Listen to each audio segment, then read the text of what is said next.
Assalamualaikum everyone, welcome to my channel Psychology Facts by Lara. Students, in today's video we are going to discuss MCQs on the topic evolutionary psychology और जहाँ जहाँ explanation required होगी I will explain the statements and the MCQs as well.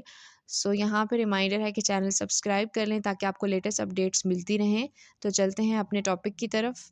Student सबसे पहले हम discuss कर लेते हैं एवोल्यूशनरी साइकोलॉजी को कि क्या है evolutionary psychology. Evolutionary psychology is a branch of psychology that mainly studies the changes in behaviour, thoughts, emotion, memory of humans. ठीक है, और नेचुरल सिलेक्शन की वजह से क्या क्या चेंजिंग्स आती हैं ह्यूमंस के बिहेवियर में, थॉट्स में, और वो किस तरह से इन्वायरमेंट में अडॉप्ट करते रहे हैं with the passage of time, और किस तरह से वो रिप्रोड्यूस करते रहे हैं। This is the main concept of evolutionary psychology. अगर करंटली इसकी एप्लीकेशन की बात की जाए तो इसकी ऑब्वियसली बहुत वास्ट एप्लीकेशन है, बहुत ज़्यादा यूज़फुल है ये ब्रांच ऑफ साइकोलॉजी, क्योंकि ये ओवरऑल सिमिलैरिटीज़ और डिफरेंसेस को अच्छी तरह से असेस करती है। कल्चरल डिफरेंसेस के बहुत सारे रिसर्चेस जो हैं वो एवोल्यूशनरी साइकोलॉजी के थ्रू परफॉर्म होते हैं। उसके अलावा व्हाट आर द यूनिवर्सैलिटीज़, क्या क्या यूनिवर्सैलिटीज़ हैं, क्या क्या यूनिवर्सल मेंटल इश्यूज़ हैं, किस तरह से ह्यूमन की थॉट्स और बिहेवियर्स इवॉल्व होते रहे हैं और उनको इन्वायरमेंट में अच्छी तरह से अडेप्ट करने में हेल्प आउट करते रहे हैं। So these are the main factors. इसके अलावा भी बहुत सारे मेजर एरियाज़ को एवोल्यूशनरी साइकोलॉजी जो है वो कवर कर रही है। So in short, evolutionary psychology is very helpful and very tactful branch of psychology. अब हम MCQs की तरफ जाते हैं। नंबर 1 MCQ है, which of the following is a fundamental principle of evolutionary psychology? कि सबसे मेन प्रिंसिपल एवोल्यूशनरी साइकोलॉजी का क्या है?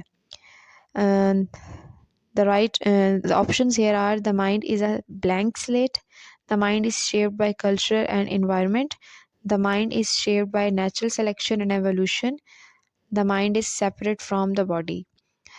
मैंने डेफिनेशन को भी आपके सामने रखा है, तो आपको भी आइडिया होगा कि इसमें नेचुरल सिलेक्शन और एवोल्यूशन की ही बात हो रही है कि कैसे हमारा जो ह्यूमन माइंड है वो with the passage of time किस तरह से वो इवॉल्व होता रहा है, और हमारा माइंड जो है वो नेचुरल सिलेक्शन की वजह से ही शेप अप हुआ है।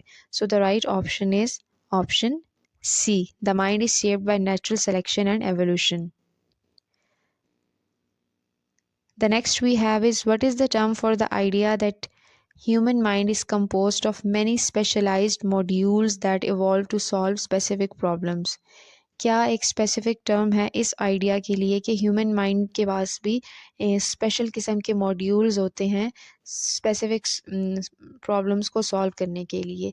ये एक थ्योरी थी जिसका मेन कॉन्सेप्ट यही था कि जैसे बॉडी के डिफरेंट मॉड्यूल्स हैं, डिफरेंट ऑर्गन्स हैं जो डिफरेंट फंक्शंस परफॉर्म कर रहे हैं, इस तरह ह्यूमन माइंड के भी डिफरेंट मॉड्यूल्स होते हैं डिफरेंट प्रॉब्लम्स को सॉल्व करने के लिए, जैसे कि थिंकिंग है, लर्निंग है, कोई भी प्रॉब्लम सॉल्विंग एरिया है अगर उसको देखा जाए तो उसके लिए डिफरेंट मॉड्यूल्स हैं ब्रेन में या माइंड में जो कि टैकल कर रहा है डिफरेंट प्रॉब्लम्स को।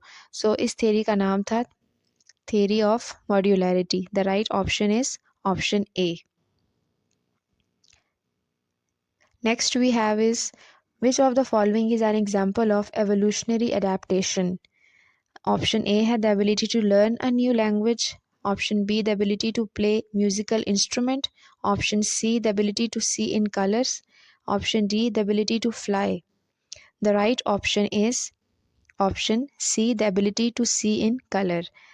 Evolutionary adaptation different evolutionary theorist के accordingly with the passage of time हमारे अंदर एबिलिटी डेवलप हुई है कि हम कलर्स के डिफरेंट वेरिएशंस को असेस कर सकते हैं, क्योंकि ह्यूमंस शुरू में, अगर उसकी स्टेजेस की बात की जाए तो शुरू में ह्यूमंस हंटिंग पे ज़्यादा फोकस थे, जिसकी वजह से उनको आई साइट और विजन को बहुत ज़्यादा इस्तेमाल करना पड़ा, जिसकी वजह से with the passage of time उनके विज़न जो है वो बहुत ज़्यादा इवॉल्व हुआ, और जिसकी वजह से हम डिफरेंट डेरिवेशंस को, डिफरेंट कलर्स को अब अच्छी तरह से असेस कर सकते हैं।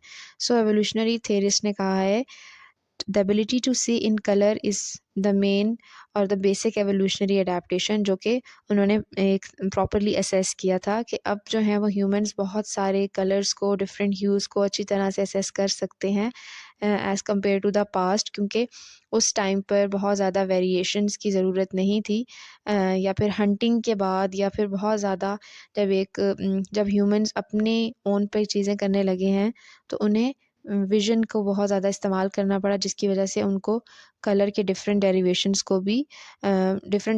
भी कलर्स के इवॉल्व हो गए. So the right option is option C. Number 4 is, who is credited with the developing the theory of evolutionary psychology? The right option is Charles Darwin. Obviously Darwin ने theory दी जो बहुत ज़्यादा famous है और natural selection की mainly जो बात की जाती है, बहुत ज़्यादा इम्पॉर्टेंट कॉन्सेप्ट है जो कि नेचुरल सिलेक्शन का दिया था चार्ल्स डार्विन ने. So the right option is option A. Number 5 पे है, what is the term for the idea that humans have an innate tendency to favour their relatives over non relatives? कौन सी term इस idea को explain करती है कि humans के अंदर इन्नेट टेंडेंसी होती है कि वो अपने रिलेटिव्स को प्रेफर करते हैं in comparison to their non relatives? The right option is option A, kin selection. किन सेलेक्शन एक थ्योरी थी जो हैमिल्टन ने दी थी 1964 में, एंड हैमिल्टन के अकॉर्डिंगली जेनेटिकल रिप्रेजेंटेशन को सिक्योर करने के लिए और जनरेशन टू जनरेशन उसको आगे ट्रांसफ़र करने के लिए ह्यूमंस जो हैं वो अपने रिलेटिव्स को प्रेफर करते हैं और उनको हेल्प आउट करते हैं, बेशक उनको इस हेल्प में या इस अल्ट्रुइस्टिक बिहेवियर में कितना ही उनको नुकसान क्यों ना उठाना पड़े, just because to secure their genetical representation. जिसमें बैट्स की एग्जांपल सामने आती है. जो वैम्पायर बैट्स होते हैं, they give blood meals to their kins just because to protect themselves, to protect overall their family या फिर उसकी किन को प्रोटेक्ट करने के लिए. So there are many examples जहाँ पे एनिमल्स और डिफरेंट स्पीशीज़ अपने ही किन को प्रोटेक्ट करने के लिए, ताकि वो अपनी नस्ल को अच्छी तरह से आगे बढ़ा सकें, अपने ही फैमिलीज़ को, अपने ही किन को प्रोटेक्ट कर रहे होते हैं, जिसमें ब्लड रिलेशन कोई भी आ सकता है, कोई भी सिबलिंग्स भी आ सकते हैं, पेरेंट्स भी आ सकते हैं, कज़न्स भी आ सकते हैं. इसी तरह हैमिल्टन ने कहा था ह्यूमंस के अंदर भी ये टेंडेंसी है कि वो रिलेटिव्स को प्रेफर करते हैं, उनको प्रोटेक्ट करते हैं किसी भी कॉस्ट पे in comparison to non relatives, जिसमें हम ओवरऑल अपना यानी ह्यूमंस का भी अल्ट्रुइस्टिक बिहेवियर भी देख सकते हैं कि वो जब हेल्प आउट करना चाह रहे होते हैं तो वो किसी भी कॉस्ट पर अपनी फैमिली को सिक्योर करने की कोशिश कर रहे होते हैं. अगर हम बाकी टर्म्स की बात करें तो सेकंड टर्म है रेसिप्रोकल एल्ट्रुइज्म, और इसके अकॉर्डिंगली जब भी एक पर्सन किसी की हेल्प आउट करता है, कोई भी ह्यूमन किसी की हेल्प आउट करता है, इन रिटर्न वो एक्सपेक्ट कर रहा होता है कि मुझे भी इसी तरह से ट्रीट किया जाए.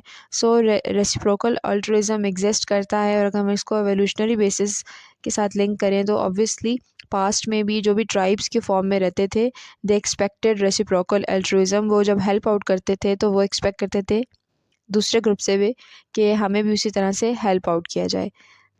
सी जो टर्म है ग्रुप सिलेक्शन, ये डार्विन का कॉन्सेप्ट है, जिसके अकॉर्डिंगली जो इंडिविजुअल्स ग्रुप की फॉर्म में रहते हैं और वो अच्छी तरह से उस ग्रुप में अब एक कोलैबोरेशन या कोऑपरेशन शो करते हैं, मेनली कोऑपरेशन जब शो करते हैं तो वो मज़ीद उनकी लाइफ जो है वो ज़्यादा प्रोलॉन्ग हो जाती है.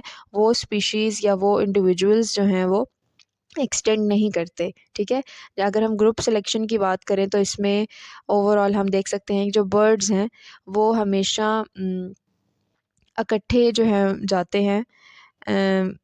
ओवरऑल हम देख सकते हैं उनकी ग्रुपिंग होती है, ठीक है, जिसकी वजह से उनकी स्पीशीज़ जो है वो ज़्यादा अरसे के लिए ज़िंदा रहती हैं. इसी तरह अगर उन जानवरों की बात की जाए या उन स्पीशीज़ की बात की जाए जो कि इंडिविजुअल फॉर्म में वो रह रही होती है, तो obviously they do not survive और वो उनकी एक्सटिंक्शन भी हो जाती है.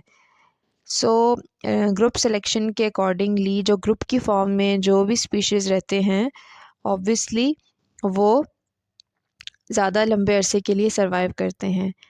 Option D, inclusive fitness. Inclusive fitness की अगर हम बात करें तो इसमें दो तरह की फ़िटनेस की बात आती है।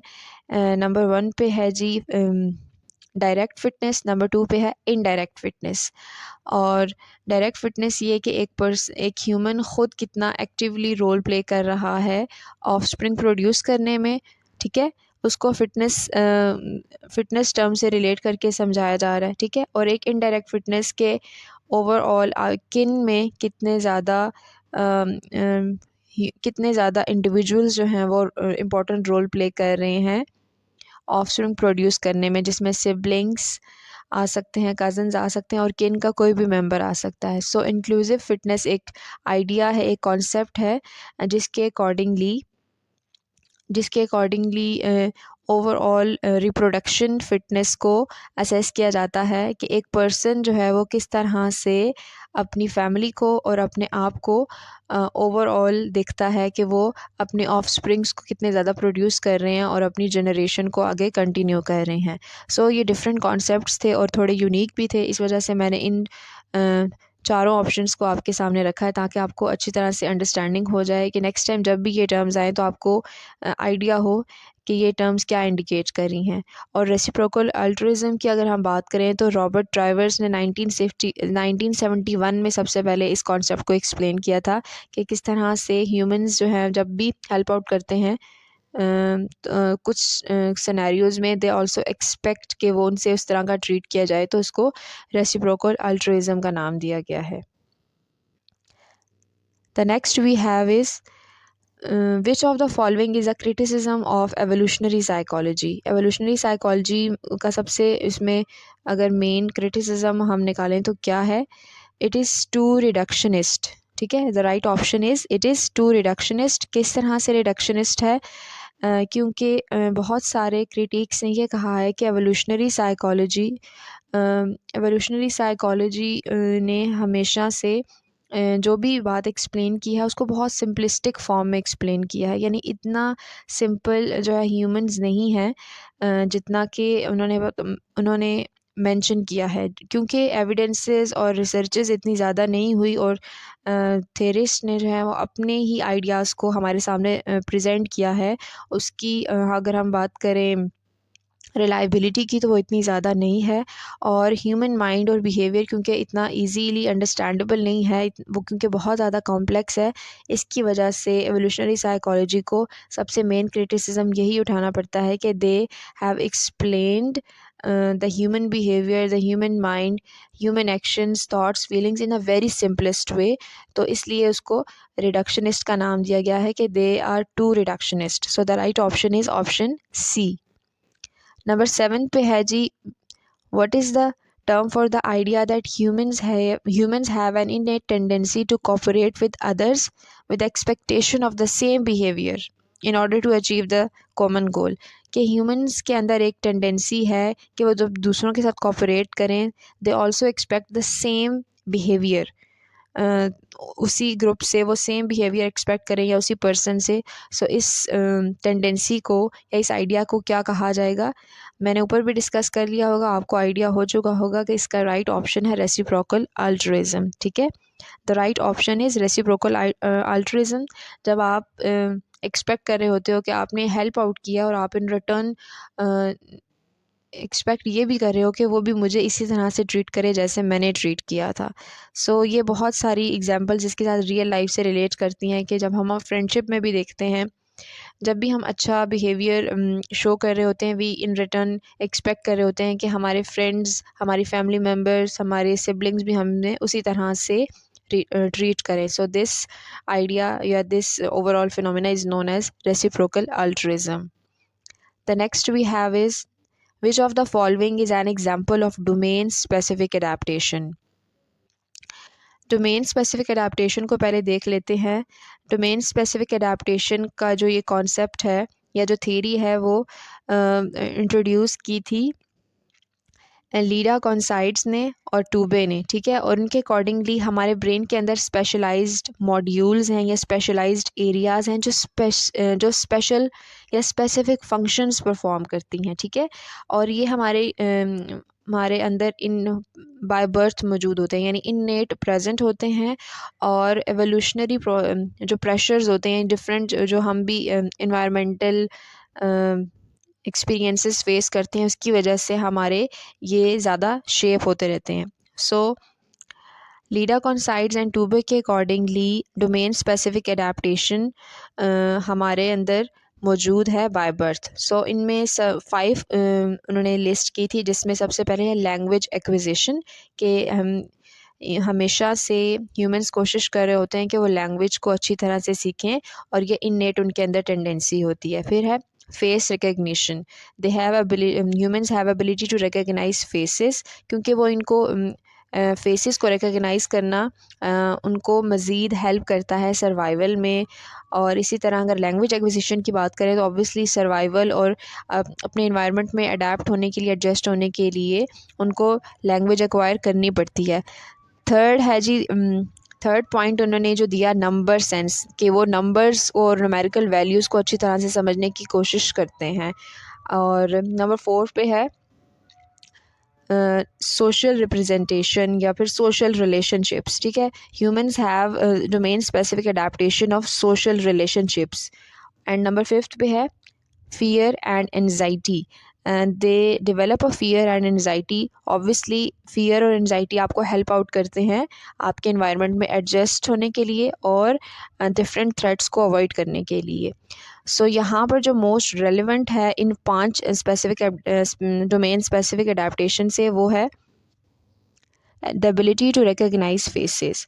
So the right option is option B. मैंने आपको सबसे पहले एक्सप्लेन किया कि 5 डोमेन स्पेसिफिक अडेप्टेशंस इस थेरी में लिस्ट किए थे या इंट्रोड्यूस किए थे, जो मैंने आपको एक्सप्लेन किया। उसके साथ मैंने आपको राइट ऑप्शन बताया है, जो कि उन 5 में से यहाँ पे बहुत मोस्ट रेलिवेंट जो है वो एबिलिटी टू रिकग्नाइज फेसेस है। The right option is option B. Number 9 पे है who is the prominent researcher in the field of evolutionary psychology. The right option is all of the above. David Buss, Steven Pinker and Daniel Dennett, ये 3 important researcher हैं evolutionary psychology के। और David बस की अगर हम बात करें तो ये evolutionary theory of human mating की वजह से मशहूर है। इन्होंने मेटिंग कॉन्सेप्ट को बहुत ज़्यादा एक्सप्लेन किया कि क्या क्या इसमें क्या क्या मेन फैक्टर्स होते हैं मेटिंग के लिए, और डिटेल में इनकी थेरी है evolutionary theory of human mating. इसके साथ साथ इन्होंने एवोल्यूशनरी साइकोलॉजी ऑफ होमोसाइड्स भी एक्सप्लेन की थी कि क्या वजह होती है होमोसाइड की। और अगर हम स्टीवन पिंकर की बात करें तो इन्होंने लैंग्वेज और माइंड पे बहुत ज़्यादा काम किया था, and he gave the theory about mind. और उन्होंने कहा कि माइंड जो है वो प्रोडक्ट है ह्यूमन एवोल्यूशन का। With the passage of time humans ने बहुत ज़्यादा एवोल्यूशन देखी है माइंड में और ह्यूमन नेचर में। So he mainly worked on language and mind. और डैनियल डेनेट की अगर हम बात करें तो he was the main critic of dualism, के माइंड और बॉडी जो है वो सेपरेट है। वो डैनियल डेनेट के अकॉर्डिंगली माइंड एंड बॉडी एक ही एंटिटी हैं और ये कलेक्टिवली काम करते हैं। और इसके अलावा डैनियल डेनेट की अगर हम बात करें तो इन्होंने फ्री विल और मॉरल रिस्पॉन्सिबिलिटी पे बहुत ज़्यादा काम किया।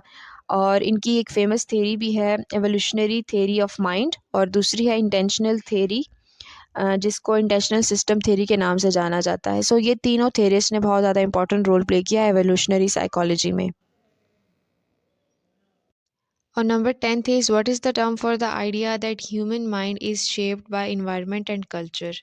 The right option is option B, social constructivism. अगर हम सोशल कंस्ट्रक्टिविज़म की बात करें तो ये एक थियोरेटिकल फ्रेमवर्क है, और इसके अकॉर्डिंगली जो भी नॉलेज हम गेन करते हैं या जो भी रियलिटी हम फॉर्म करते हैं या सोशल नॉर्म फॉर्म करते हैं, they are totally constructed on the basis of our social interaction and the agreement between different groups. यानी कि जो भी हम इंटरेक्ट कर रहे होते हैं अपने इन्वायरमेंट में, बेसिकली वही हमारी रियलिटी को फॉर्म करता है, वही हमारी रियलिटी होती है, वही हमारी नॉलेज होती है। और इर्द गिर्द के जो भी हमारे नॉर्म्स या जो भी रूल्स एंड रेगुलेशंस होते हैं, वो इन्हीं सोशल इंटरेक्शंस या एक्सपीरियंसेस के बेस पे ही फॉर्म होते हैं।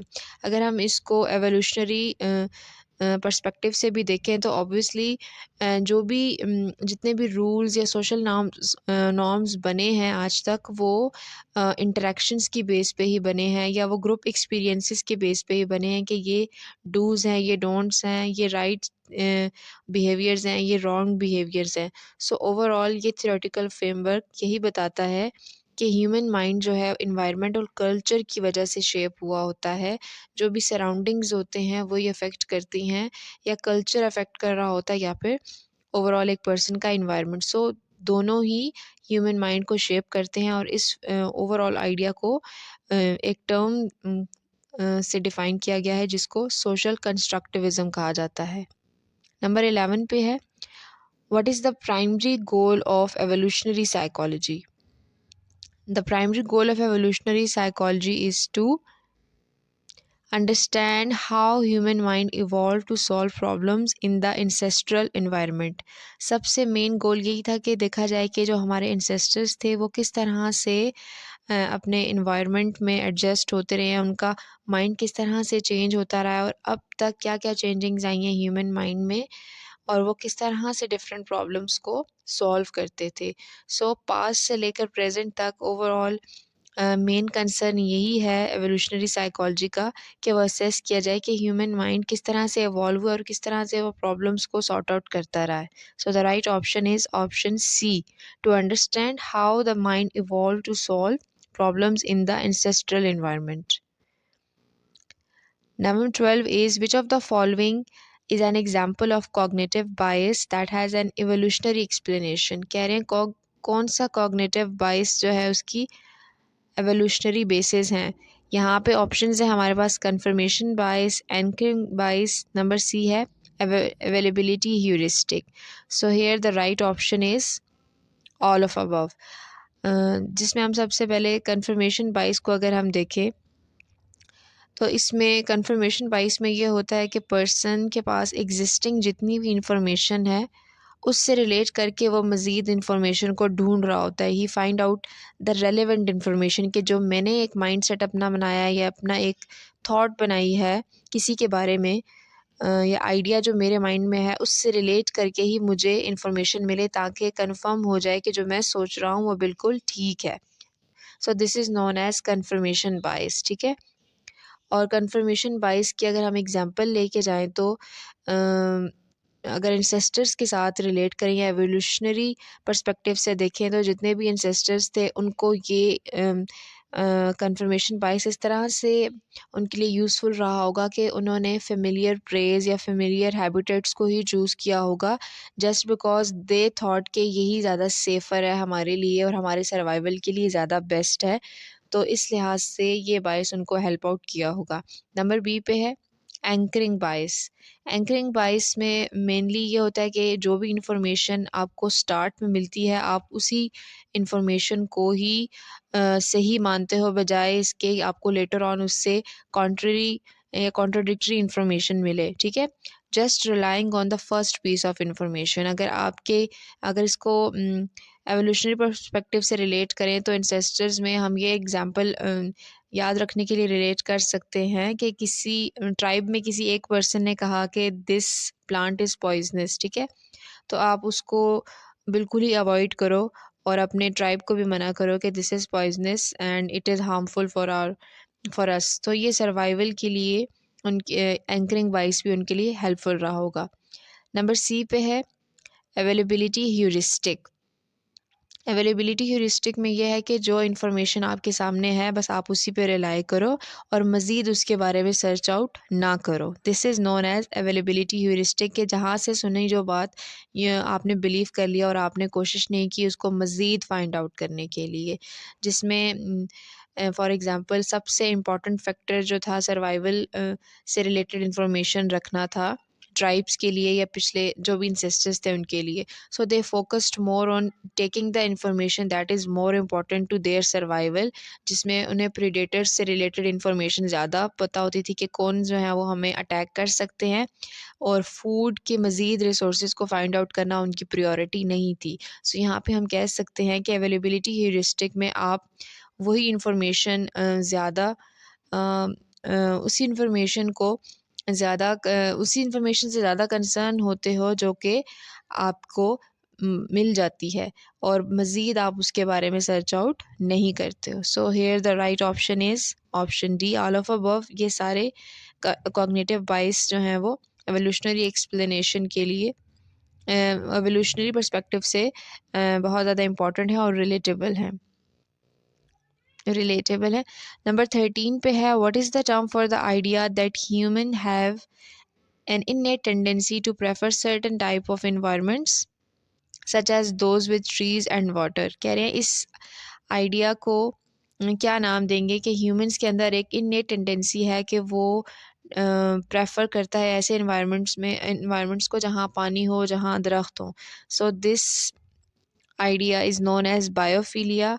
और ये वाकई में ह्यूमन इन्नेट टेंडेंसी है कि वो नेचर लविंग होता है, वो ग्रीनरी और पानी और नेचुरल इन्वायरमेंट को प्रेफर करता है। So the right option is a. अगर हम इकोफोबिया की बात करें, इट इज़ ऑपोजिट टू बायोफीलिया। ठीक है, इकोफोबिया में पर्सन प्रॉपरली जो नेचुरल इन्वायरमेंट्स हैं उनको डिसलाइक करता है, उनको अवॉइड करता है, और इनडोर प्रेफरेंसेस उसकी ज़्यादा होती हैं। अगर बायोफीलिया की बात करें तो outdoor nature loving innate tendency को ये टर्म शो करती है।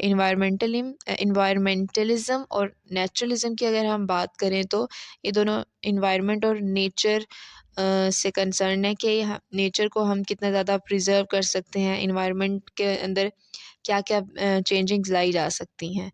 सो here the right option is biophilia, जो कि मैंने आपको एक्सप्लेन कर दिया है। नंबर 14 पे है, who is the author of the book the evolution of human sexuality.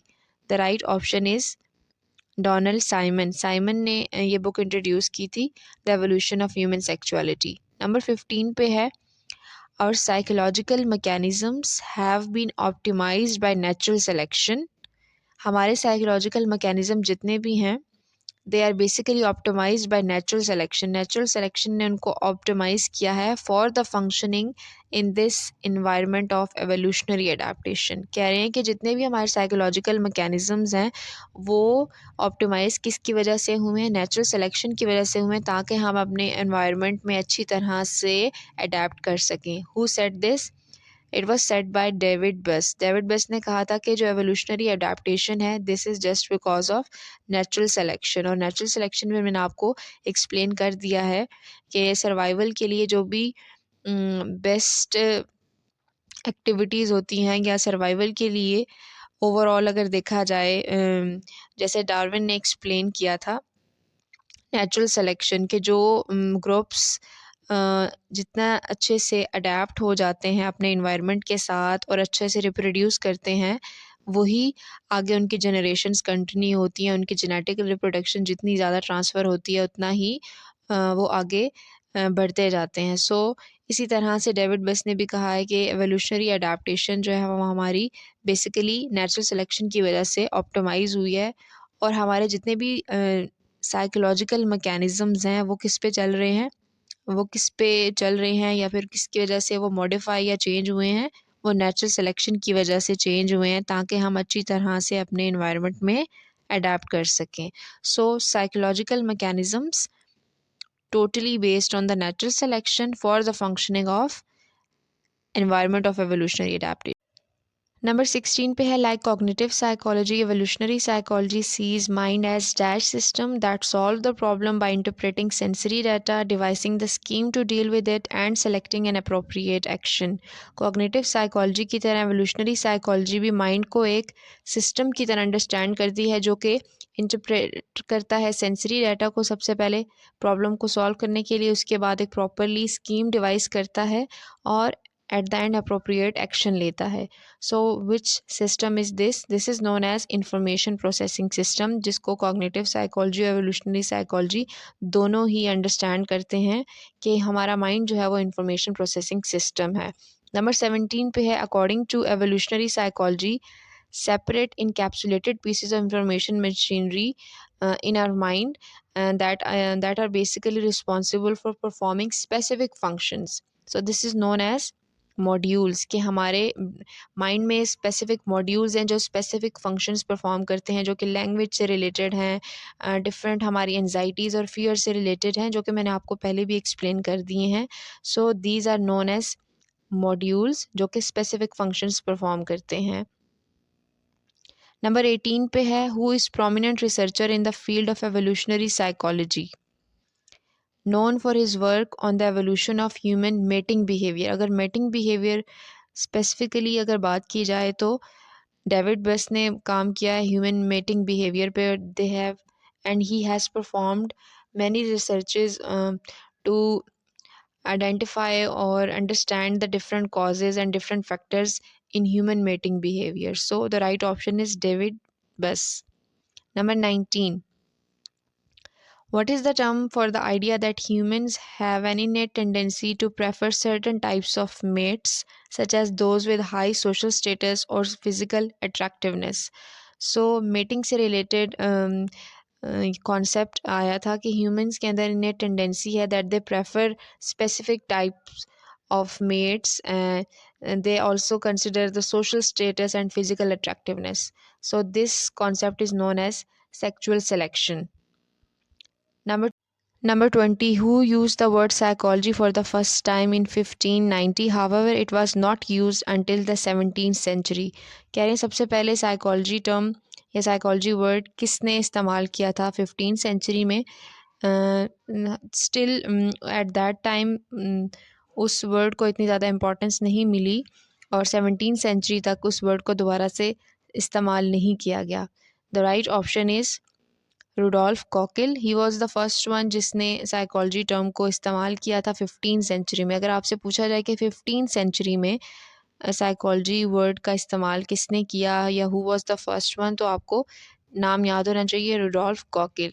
और अगर हम बात करते हैं साइकोलॉजी डिसिप्लिन की या मॉडर्न साइकोलॉजी की, तो Wilhelm wound was the first one जिन्होंने प्रॉपरली साइकोलॉजी टर्म का इस्तेमाल किया और इसको ऐसा डिसिप्लिन डिसिप्लिन लेकर चले। नंबर 21 पे है, which one of the following psychologist is not the supporter of the views about psychology as a science of soul? कौन सा इसमें से साइकोलॉजिस्ट है जिसने साइकोलॉजी को as a science of soul नहीं एक्सप्लेन किया? The right option is Wilhelm Wundt, because he said that psychology is a science of consciousness and he studied on mainly consciousness और बहुत सारे experiments perform किए। he was the first one जिन्होंने properly lab psychology का बनाया Germany में। so he negated the concept as psychology as a science of soul. Plato, Aristotle and Descartes की अगर हम बात करें, he mainly focused on psychology as a science of soul और सोल की डिफरेंट टाइप्स बताई और सोल को एज अ एंटिटी एक्सप्लेन किया। बट वुंट ने जो है वो इसको as a science of consciousness और साइंटिफिकली बेसिस पे बात की। नंबर 22 पे है, which of the following is an example of evolutionary explanation for human behaviour such as aggression और cooperation? The right option is evolutionary adaptation. Corporation और aggression की बात करें तो ऑब्वियसली जो ग्रुप्स एवोल्यूशनरी पर्सपेक्टिव से अगर हम देखें, जो ग्रुप्स आपस में कॉपरेट करते रहे हैं दे सर्वाइव्ड। और उसके साथ साथ अगर हम एग्रेशन का कॉन्सेप्ट देखें तो एग्रेशन भी इम्पॉर्टेंट फैक्टर था जो कि उनको सर्वाइवल में हेल्प आउट कर रहा था to get rid from predators. So इस तरह से अगर हम बात करें aggression and cooperation basically deals with या basically related to evolutionary adaptation. Number 23 पे है, what is the term for the idea that humans have an innate tendency to form close relationship with others such as friends और family members? के humans के अंदर innate tendency है कि वो close relationship form करते हैं अपने family members के साथ, अपने siblings के साथ, अपने friends के साथ? The right option is attachment theory. Attachment theory के अकॉर्डिंगली इन्नेट एबिलिटी है या इन्नेट टेंडेंसी है ह्यूमंस की कि वो लाजमी चाहते हैं कि उनके साथ वो किसी न किसी पर्सन की अटैचमेंट मस्ट हो। सबसे पहले आते हैं फैमिली मेम्बर्स के साथ। इसी तरह इस थ्योरी में मेनली डिस्कस किया है इन्फेंट्स को और न्यू बॉर्न्स को कि वो किस तरह से अपनी अटैचमेंट जो है वो डेवलप करते हैं और उनकी इस अटैचमेंट के बेस पे वो ओवरऑल वर्ल्ड का एक इमेज बनाते हैं कि दुनिया कितनी सिक्योर है और इन्वायरमेंट कितना सिक्योर है। सो अटैचमेंट थ्योरी बॉल्बे और मैरी एन वॉर्स ने इंट्रोड्यूस की थी और उनके अकॉर्डिंगली ये एक बच्चे की बॉन्डिंग जो है वो उनकी केयर गिवर्स के साथ बहुत ज़्यादा इम्पॉर्टेंट है, वही ओवरऑल आइडेंटिफाई करती है या फिर ओवरऑल रियलिटी को फॉर्म करती है एक बच्चे की। सो अटैचमेंट थ्योरी में डिफरेंट अटैचमेंट्स की बात भी हुई थी, डिफरेंट अटैचमेंट स्टाइल्स की बात भी हुई थी, आप उसको डिटेल में अलग से भी देख सकते हैं। सो मेनली कॉन्सेप्ट ये है कि ह्यूमन के अंदर इन्नेट टेंडेंसी होती है कि वो अपनी अटैचमेंट डेवलप करें अपने केयर गिवर्स के साथ, अपने पेरेंट्स के साथ, फैमिली मेम्बर्स के साथ या फिर फ्रेंड्स के साथ। मेनली यहाँ पे इस थ्योरी में केयर गिवर्स की बात हुई है या फिर पेरेंट्स की बात हुई है कि उसके साथ अटैचमेंट डेवलप करना एक चाइल्ड की बहुत ज़्यादा ज़रूरी होती है। नंबर 24 पे है, who is the author of the book the selfish gene? The right option is Richard Dawkins, he was the author of this book. Number 25 पे है, peahens are more attracted to and thus more likely to mate with male peacocks with brightly colored plumage. This is an example of sexual selection strategy. Number 26. What is the term for the idea that humans have an innate tendency to prefer certain types of food, such as those that are high in sugar or fat?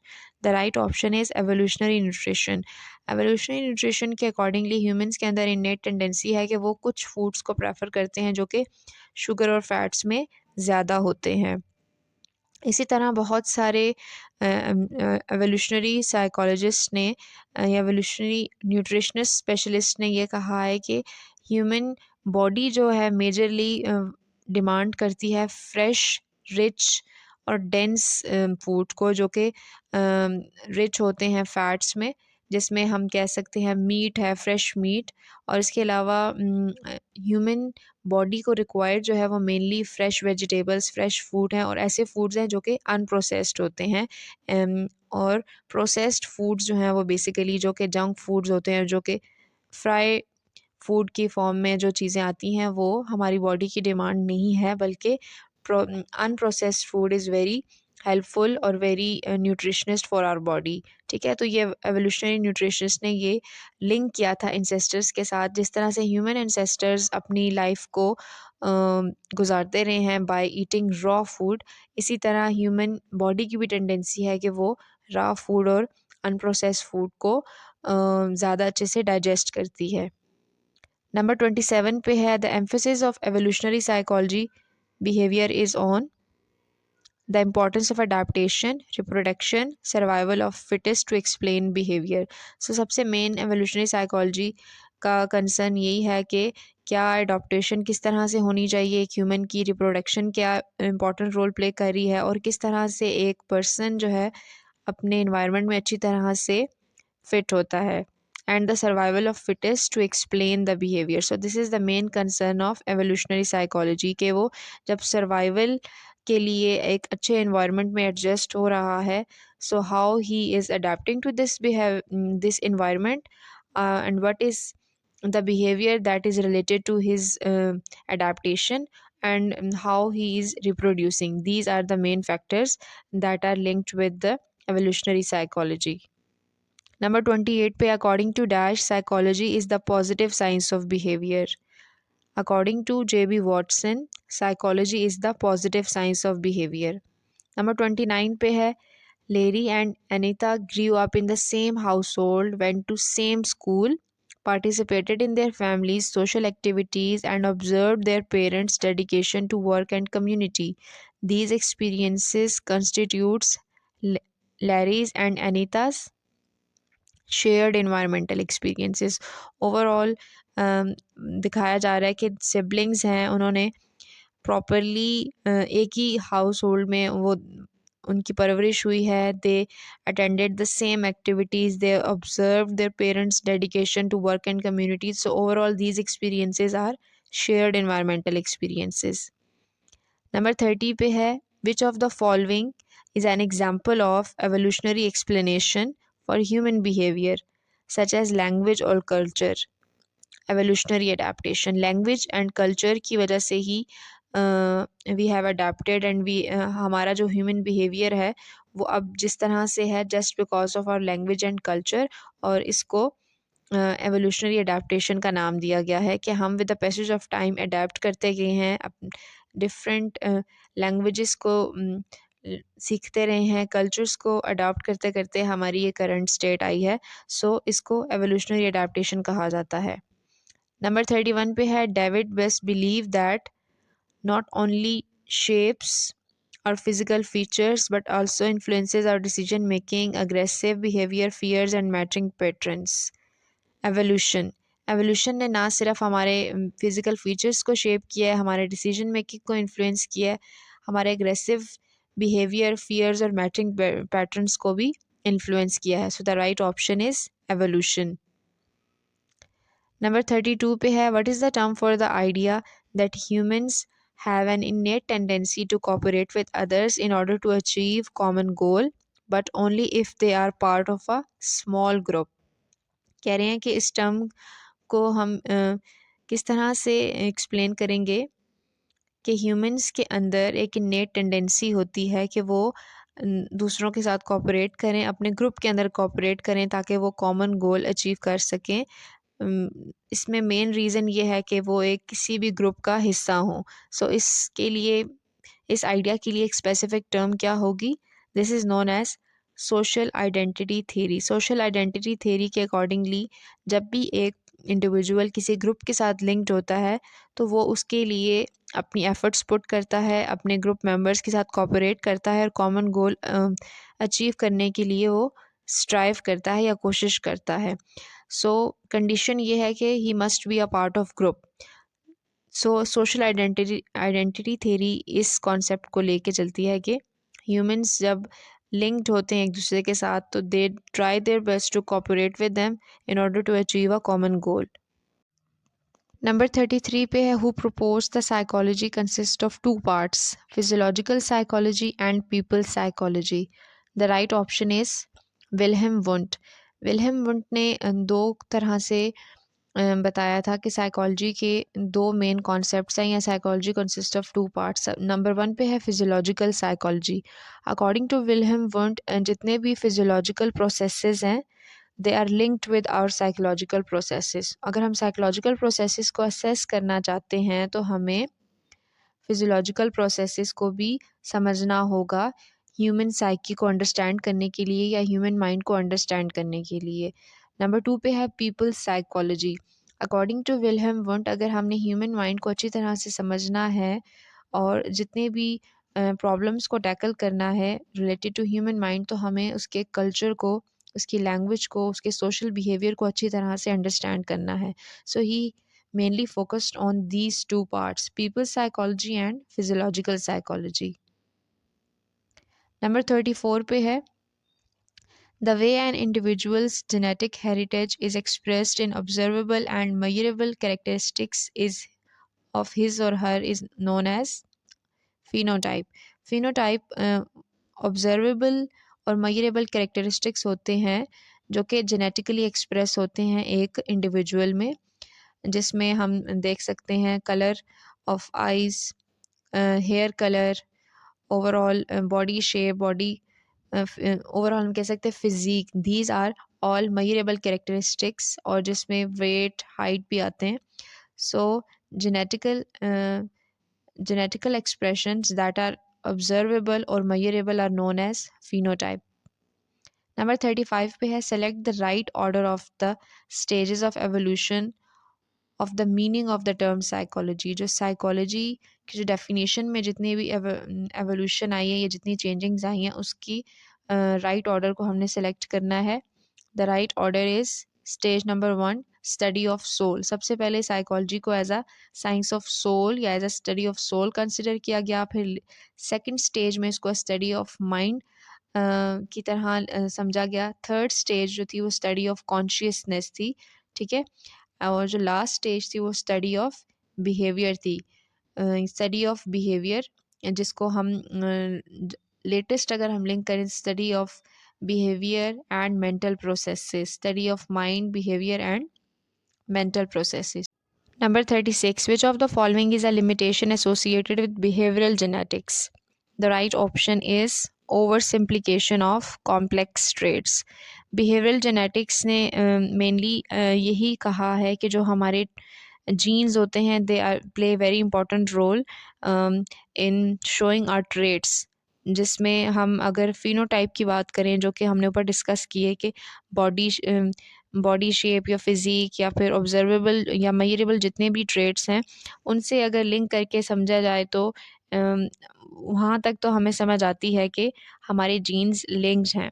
लेकिन अगर हम complex traits की बात करें या फिर personality की बात करें या इंटेलिजेंस की बात करें तो ओवरऑल स्पेसिफिक जेनेटिक कंट्रीब्यूशन को अंडरस्टैंड करना मुश्किल है। इसमें इन्वायरमेंटल फैक्टर्स और जीन्स दोनों ही इंपॉर्टेंट रोल प्ले करते हैं। सो कॉम्प्लेक्स ट्रेट्स को जीन्स डिफ़ाइन नहीं कर सकती, इसमें बहुत सारे और फैक्टर्स को भी हमें देखना पड़ता है, जिसमें मैंने आपको कहा डिफरेंट इन्वायरमेंट्स या डिफरेंट एक्सपीरियंसेस और उसके साथ साथ जीन्स, ये तीनों ही इंपॉर्टेंट रोल प्ले करते हैं। So over simplification of complex traits जो है वो सबसे इम्पॉर्टेंट या मेन लिमिटेशन जो है वो लिंक होती है बिहेवियरल जेनेटिक्स के साथ। नंबर 37 पे है according to Baltes the benefits of evolutionary section decreases with age. अगर हम आप इसको लिंक करते हैं एजिंग के साथ तो एजिंग ऐसा फैक्टर है जिसमें एक पर्सन की या इंडिविजुअल की या स्पीशीज़ की ओवरऑल भी बात करें उसकी बॉडी डिक्लाइन करना शुरू हो जाती है और एजिंग फैक्टर जब आ जाता है तो ऑब्वियसली वो हर जगह एक्टिवली पार्टिसिपेट नहीं कर सकता, जिसमें रिप्रोडक्शन की अगर हम मेनली बात करें या ओवरऑल सर्वाइवल की बात करें तो एवोल्यूशनरी पर्सपेक्टिव के लिहाज से उसका डिक्लाइन स्टार्ट हो जाता है। सो बेल्टिस के accordingly evolutionary section decreases with age. Number 38, and this is the last one, um, behavior and genetics. Mainly, behavioral geneticist Robert Plomin argued that difference between siblings' personalities are primarily as a result of non shared environmental experiences. अगर आप siblings को different environments में रखोगे और उनके experiences को और उनकी पर्सनालिटीज़ को मेनली जब मैच करोगे तो उनके डिफरेंट पर्सनालिटीज़ होंगी just because they share the different personalities. So हम कह सकते हैं अगर एक सिबलिंग्स हैं और उनकी पर्सनालिटीज़ में बहुत ज़्यादा डिफरेंसेस है तो ये इस वजह से है क्योंकि उनकी सराउंडिंग्स उनके इन्वायरमेंट डिफरेंट थे जिसकी वजह से उनकी पर्सनालिटीज़ भी डिफरेंट है। So environment plays a very important role in shaping the personality. So the right option is non shared environmental experiences and this is the last one. I hope आपको MCQs अच्छे से समझ आए होंगे। If you have any confusion regarding the MCQs you can ask in the comment section और channel को subscribe करना ना भूलिएगा और ज़्यादा से ज़्यादा इस वीडियो को लाइक करें और शेयर करें। अपना बहुत ख्याल रखिएगा। Thank you. अल्लाह हाफ़िज़।